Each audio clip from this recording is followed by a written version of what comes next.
जिस रानी चेन्नम्मा ने औरंगजेब जैसे दर्दई शासक के खिलाफ मराठा राजाओं के साथ सहयोग किया था, कुछ लोग हमारे देश में औरंगजेब को अपना आदर्श मानने लगे। यह विडंबना है कि कुछ लोग हमारे देश में औरंगजेब को अपना आदर्श मानने लगे। औरंगजेब ने भारत की जनता को मजहब के आधार पर न केवल बांटा, बल्कि बहुत सारे दूसरे मजहब वालों पर जुल्म भी ढाने का काम किया था। वैदिक युग में भी नारियों का भारत में बहुत ही महत्वपूर्ण स्थान रहा है। आप लोगों में से नाम सुना होगा गार्गी, यपाला, मैत्री जैसी यह विदुषियां यह भारत की धरती पर और भारत की माताओं की कोख से ही पैदा हुई थी।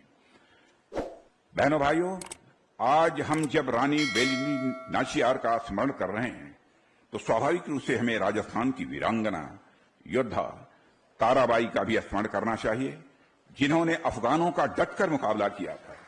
हमें वीरांगना पन्नाधाई को याद करना चाहिए, जिन्होंने महाराणा उदय सिंह की जिंदगी बचाने का काम किया था।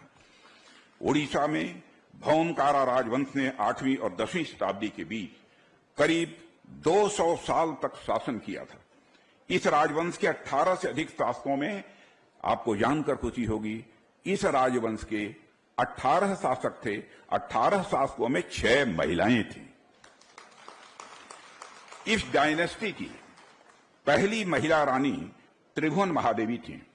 वह एक बहादुर महिला होने के साथ साथ एक कुशल शासक और प्रशासक भी थी।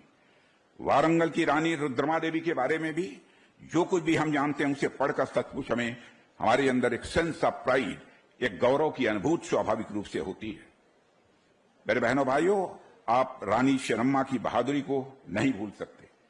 जिस रानी चेन्नम्मा ने औरंगजेब जैसे दर्दई शासक के खिलाफ मराठा राजाओं के साथ सहयोग किया था, कुछ लोग हमारे देश में औरंगजेब को अपना आदर्श मानने लगे।